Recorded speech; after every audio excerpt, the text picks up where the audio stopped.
السلام علیکم ورحمۃ اللہ وبرکاتہ۔ تمام حاضرین و ناظرین کو میری طرف سے السلام علیکم۔ امید کرتا ہوں کہ آپ سب لوگ خیریت سے ہوں اور اللہ تبارک تعالیٰ کی عطا کردہ نعمتوں سے لطف اندوز ہو رہے ہوں، اور یہی دعا ہے کہ اللہ تبارک تعالیٰ آپ کو ہمیشہ ان نعمتوں کے ساتھ خوشیوں اور منگوں بھری دنیا میں خوش و خرم رکھے، آمین۔ آئے، آج ہم آپ کے لیے نئی کہانی لے کر آئے ہیں۔ بڑی زبردست اور مزے والی کہانی ہے۔ امید کرتے ہیں کہ آپ کو بہت پسند آئے گی۔ آئیں، سنیں اور لطف اندوز ہو، اور دیکھیں وہ ہمارے معاشرے میں کیا کچھ ہو رہا ہے۔ معاشرے کی عکاس ان کہانیوں کو سنتے رہیے اور لطف اندوز ہوتے رہیے، اور دنیا اور آخرت کے بارے میں سوچتے رہیے۔ آئیں، کہانی ہے جس کا عنوان ہے کب تک کروں میں انتظار۔ بقا سے میری شادی ہو رہی تھی، قدم زمین پر نہ ٹکتے تھے، نخوت بری تو پہلے ہی تھی، اچھی قسمت نے رہی صحیح کسر پوری کر دی۔ اب قدم زمین پر نہ ٹکتے تھے کہ جسے چاہا وہی میرا شریک حیات ہو گیا۔ یہ خوب یہ تقدیر تھی، مگر میں سمجھتی تھی کہ دنیا میرے دم قدم سے ہے۔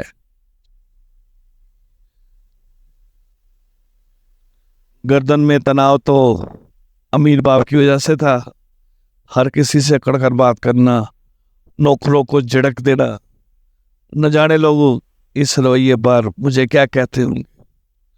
میں نے کبھی ان کے احساسات کی پرواہ نہ کی۔ میرے سامنے میری خوشیوں کے انبار تھے، مجھے لوگوں کے ساتھ راہ و رسم رکھنے یا ان کی پرواہ کرنے کی کیا ضرورت تھی۔ گھر میں دولت کی کمی نہ تھی، میں ایک کشادہ بنگلے میں رہتی تھی، کار میں گھومتی تھی، اچھے سے اچھا کھانا کھاتی، اچھے سے اچھا پہنتی، مگر چند دنوں سے طبیعت اداس رہنے لگی تھی۔ یہ پہلا موقع تھا کہ میری طبیعت خود بخود اداس ہو گئی تھی۔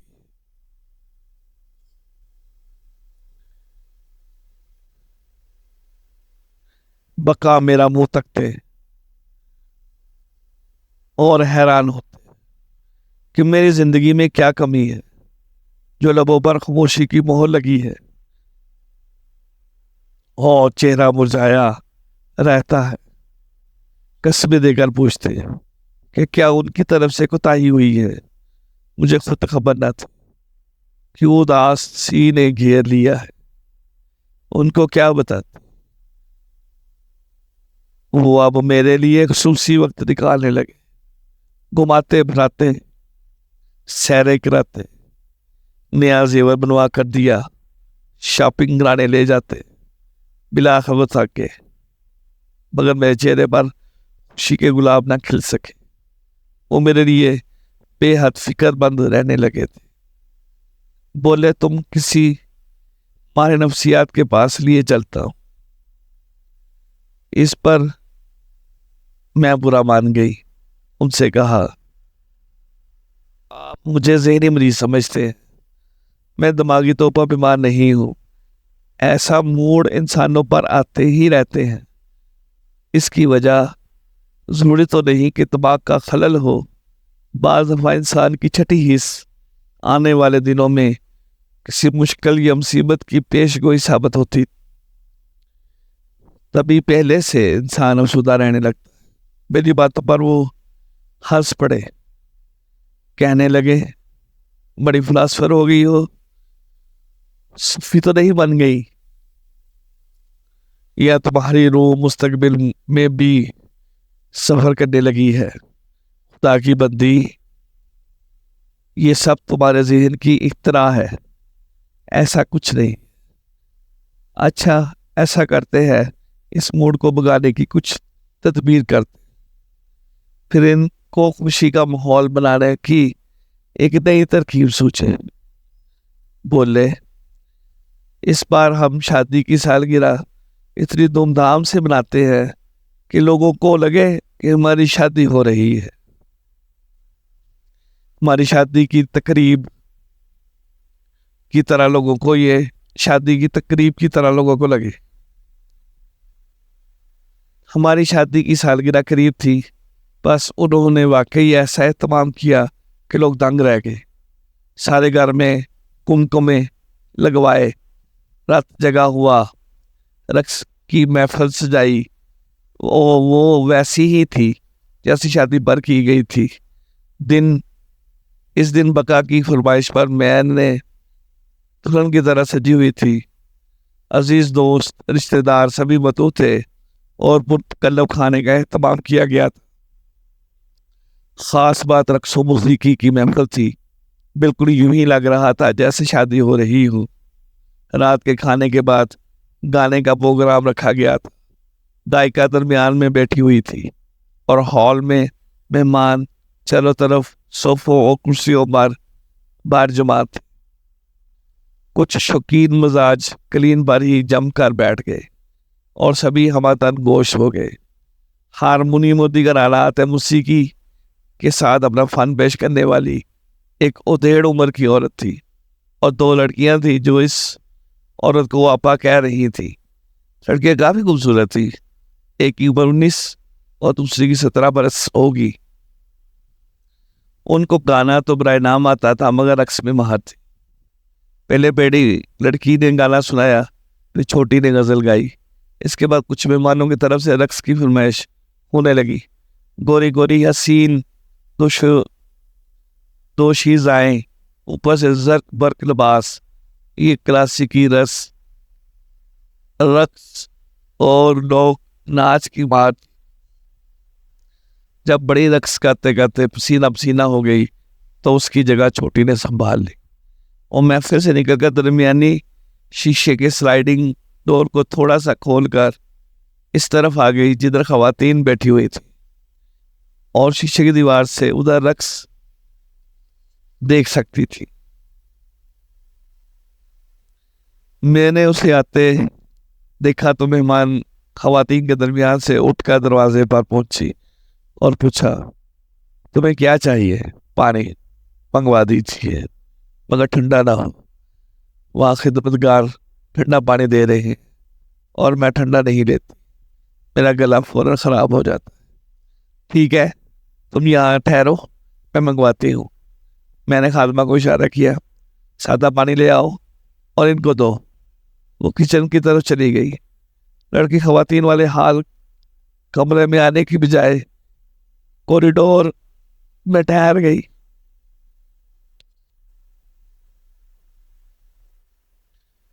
میں وہاں ہی رکی تھی تاکہ خادمہ آ جائے تو میں واپس خواتین کی طرف جاؤں. اس دوران لڑکی نے سوال کیا، کیا آپ صاحب خانہ کی بیگم ہیں؟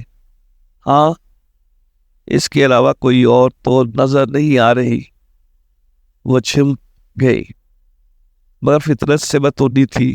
جب دوسرا سوال پوچھ لیا، آپ کے شوہر کیا کرتے ہیں؟ مجھے غصہ آ گیا. تم اس سے گیا تو بس اپنا کام سے کام رکھو. میں نے تو بس یوں ہی پوچھ لیا. آپ برا مان گئی. اتنے میں خادمہ پانی لے آئی. وہ گٹا گٹ پانی پی گئی. اس کے باوجود اس کے ماتھے پر سینہ آ رہا تھا. اس کا توقع نہ تھا کہ گھر کی مالکہ اتنی بدتمیز ہوگی. وہ جنجلاتی ہوئی چلی گئی. میں سمجھ گئی کہ میرے پرغرور لہجے سے اس کے دل کو ٹھیس لگی ہے. اس کے بعد میں نے گلاس کی دیوار سے دیکھا کہ تمام وقت اس کی نگاہیں صاحب خانہ پر ہی رہی ہیں اور اس پر نوٹوں کی برسات ہوتی رہی. لیکن وہ خاص التفات میرے بقا حاصل سے ہی برت رہی تھی. آنکھوں ہی آنکھوں میں نہ جانے کون سے برقی بیگمات ہو رہے تھے کہ بقا کا چہرہ بھی اس کی نگاہوں کے التفات سے گلنار ہوا جاتا. سوچ بھری محفل میں ایک رقص آسا کے التفات سے ان کے چہرے پر ایسا رد عمل ہو رہا ہے اور اس ناچنے والی نے تو صاحب خانہ کو تو الطافات بری نظروں سے تکنا ہی ہے، کیونکہ ان سے ڈھیر سارے پیسے جو بٹورنے ہیں۔ گمان بھی نہ تھا کہ وہ مجھ کو خوش کرنے کے لیے اتنے اہتمام سے سجائی گئی اس رات میں میری زندگی کی بازی ہی بھی پلٹ سکتی ہے۔ رات ختم ہوئی، محفل بھی ختم ہو گئی، بات مگر ختم نہ ہوئی۔ بقا اب اکثر دیر سے گھر آنے لگے۔ میں پوچھتی تو کہتے کاروباری مصروفیت کی وجہ سے دیر ہو جاتی، فائلیں دیکھنی ہوتی ہے، تبھی دیر تک آفس میں رکنا پڑتا ہے۔ تم ہر وقت مت پوچھا کرو، الجھن ہوتی ہے، کبھی کبھار کاروباری مصروفیت ہو ہی جاتی ہے نا۔ لیکن وہ بیوی جو اپنے شوہر کی اس قدر چہیتی ہو کیوں نہ پوچھے، جبکہ شوہر کی وجہ اور الطافات میں بھی کمی آنے لگی، اور وہ اکثر راتوں کو دیر سے گھر آنا شروع کر دیا۔ اب ان کی غیر حاضریاں بڑھنے لگی اور میرا دل مٹھی میں رہنے لگا۔ اب تو یہ رات بھر نہ آتے۔ میں پریشان ہوتی کہ آخر ایسا کون سا کاروبار ہے جو انہیں میری طرف دیکھنے کی بھی ضرورت نہیں۔ یہ مجھے خوش کرنے چلے تھے اور خود اپنی خفیہ خوشیوں کے طاقم میں لگ گئے۔ بیوی کی چھٹی ہی بہت تیز ہوتی ہے، ان کے کرائن بتا رہے ہیں کہ یہ صحیح راہ نہیں جا رہے۔ اکثر رات کو لڑکھڑاتے ہوئے آتے ہیں، حالانکہ پہلے بھی ایسی پارٹیوں میں شرکت کرتے تھے کہ جہاں پیک چلتے تھے، مگر یہ میرے منع کرنے پر ان لوازمات سے پرہیز کر لیتے تھے۔ آخر بات کھل گئی۔ ان کے دوست کی بیوی نے بتایا کہ تمہارے میاں ایک گائیکا کا فریفتہ ہو گئے، اور یہ وہی گل نایاب ہے جس کو اپنی شادی کی سالگرہ میں خوشی دوبالا کرنے کو بلوایا تھا۔ رات کو اسی کے پاس جاتے ہیں۔ ایئرپورٹ اس ستون کو اس کے میاں نے دی تھی، جو میرے میاں کے سب رازوں سے واقف تھے۔ اس نے یہ بھی کہا اپنے میاں کو تھامو، یہ وہاں خود دولت لٹاتے۔ میں نے بقا سے پوچھا، وہ آنا کہانی کرنے لگے۔ ان پر تو پورا بھروسہ تھا کہ میرے سوا کسی کو نہیں چاہ سکتے، مگر فکر دو باتوں کی تھی۔ ایک تو ان کی راتوں کی غیر حاضری مجھے بے چین کرتی تھی، دوسرے دولت لٹانے والی بات۔ اگر واقعی وہ گانا ہی سننے جاتے ہیں تو پھر یہ بڑے سارے والی بات تھی کہ اپنی دولت ایک رقاصہ پر لٹائے۔ میں نے پہلے ہلکا اور پھر تگڑا احتجاج کیا۔ وہ مان کر نہ دیے، کہتے تھے کہ تم کو غلط فہمی ہے کہ میں گانا سننے یا رقص دیکھنے جاتا ہوں۔ میں کاروباری مصروفیت میں کھپ رہا ہوں، بزنس کو گھاٹے سے بچانا چاہتا ہوں۔ تم کیوں نہیں سمجھتی؟ میں لاکھ بھلے صحیح، مگر اتنا تو جان گئی کہ تال میں کچھ کالا ضرور ہے۔ راتوں کو دیر سے آنا اور کبھی غائب ہو جانا یہ حیرت بڑی بات ہے۔ یہ چیز اب میری برداشت سے باہر تھی۔ ابھی پہلے 2 راتیں غائب تھے، بہانہ کے بزنس کے سلسلے میں سفر پر تھا، اور اب پھر ایک رات غائب گھر آئے ہیں۔ تو میں خوب لڑی کہ کہاں سے آ رہے ہو۔ کپڑوں سے موتی کی مہک اور ہونٹ پان کی لالی سے سجے ہوئے تھے۔ پہلے تو کبھی پان نہ کھاتے تھے۔ بولے کہیں سے بھی آیا ہوں، تم کون ہوتی ہو؟ روز روز حساب لینے والی، تم نے میری زندگی اجیرن کر کے رکھ دی ہے۔ انہوں نے پہلے کبھی اس طرح مخاطب نہ کیا تھا۔ میں نے سخت توہین محسوس کی اور پھر گئی، رونا اور چلانا شروع کر دیا۔ وہ بھی چلانے لگے کہ چپ ہو جاؤ، جس بات کا علم نہیں اس پر شک بند کر دو، اور اب جا کر سو جاؤ، مجھے بھی سونے دو۔ کوئی عورت کسی مرد کے پیچھے نہیں بھاگ سکتی، وہ اب بیوی ہو کیوں نہ ہو۔ کب تک مجھ پر ڈال ڈالو گے؟ ایسا نہ ہو ہمارا رشتہ ٹوٹ جائے۔ میں آخری بار کہتا ہوں کہ مجھ کو کچھ مت کہو، میں تمہارا ہوں، مجھے بس نہیں رہنے دو۔ مجھ کو ان کی باتوں سے اور غصہ آیا، نفرت محسوس ہونے لگی۔ میں نے کہا ہرگز نہیں، میں تمہاری بیوی ہوں اور تمہاری حرکتیں قطعی برداشت نہیں کر سکتی، تم کو یا تو اوپر آنا ہوگا یا پھر مجھ کو چھوڑنا ہوگا۔ وہ بولے اتنی رات کے جھگڑا مت بڑھاؤ، یہ تمہارے حق میں بہتر نہ ہوگا، اب سو جاؤ اور مجھے بھی سونے دو، صبح بات کریں گے مجھ کو۔ مگر آرام کہاں، میرا تو رو رو توہین کے احساس سے چل رہا تھا۔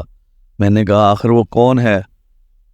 سی چڑیل ہے جس نے تم کو اپنا دیوانہ بنا رکھا ہے اور میری محبت تمہارے دل سے چھین لی ہے۔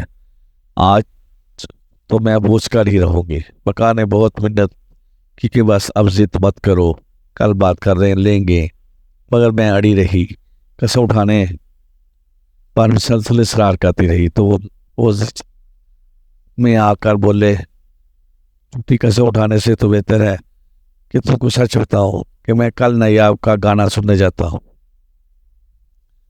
گلے نایاب کا نام سن کر میں سن ہو گئی کہ یہ تو وہی ہے جو ہمارے گھر میں شادی کی سالگرہ میں آئی تھی اور جس سے میں نے سیدھے منہ بات نہ کی تھی۔ اس کا حسین مکھڑا اور زہریلی آنکھیں میری نگاہوں میں پھر گئی۔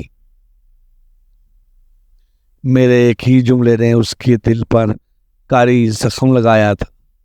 اس نے وہی کھڑے کھڑے عہد کیا ہوگا کہ اس عورت کی نسوانیت کو اپنے حسن اور نوخیز جوانی کے جادو سے شکست دینی ہے، اور اس نے بقا کا دل اپنی رعنائیوں والی اور دل ربائیوں سے جیت لیا۔ یہاں رات روتی اور آج صبح آتی رہی اور بقا آئی گہری نیند سوتے رہے۔ صبح ہوئی، وہ ابھی سو رہے تھے کہ میں ہمیں کھچڑی آئی۔ میرا خیال تھا کہ جب دار ہوں گے تو بے حد پریشان ہوں گے، پچھتائیں گے اور پیچھے چلے آئیں گے۔ یقین تھا کہ میرے بغیر نہیں رہ سکتے۔ پشیمان ہو کر میرے والدین کے پاس پہنچیں گے اور مجھ کو منا کر لے جائیں گے۔ مجھے ایک بالا خانے کی حسینہ کے حسن کی طاقت کا اندازہ نہ تھا۔ میں تو ان کے واپس لوٹنے کا انتظار کر رہی تھی اور وہ مجھ سے بہت دور ہوتے جا رہے تھے۔ میرے آنے کے بعد وہ پوری طرح اس رقاصہ کے سحر میں ڈوب گئے۔ گلے نایاب کی ماں کو بہت سی دولت کوٹھی دے کر نایاب کو خرید لیا اور ایک کاؤ لڑکی کو میری خوابگاہ کی مالک بنا دیا۔ میں میکے میں رکی بیٹھی اس کے منانے اور لوٹ آنے کا انتظار کر رہی تھی۔ کتنے برس بیت گئے، عمر دبے پاؤں نکل گئی اور میں اپنے بقا کو حاصل کرنے کا خواب آنکھوں میں سجا کر میکے کی دہلیز پر منجمد تھی۔ کاش عورت کو کوئی بالائے خانے کی زینت نہ بنائے، کوئی اسے خود کو فروخت کرنے پر مجبور نہ کرے۔ رقص و موسیقی کی فن ہے تو فن ہی رہے، یہ بھی بکاؤ مال کی طرح کوٹھوں پر نہ بکے، ورنہ میری طرح جانے کتنی سہاگنیں اپنے شوہروں اور کتنے ہی بچے اپنے باپوں کے چہرے دیکھنے کو ترستے رہ جائیں گے۔ ہم عورتیں مردوں پر کتنا ہی اعتبار کر لیتی ہیں، جب اعتبار ٹوٹتا ہے ایسی تکلیف ہوتی ہے کہ عورت کا گھر ہی نہیں دل بھی ویران ہو جاتا۔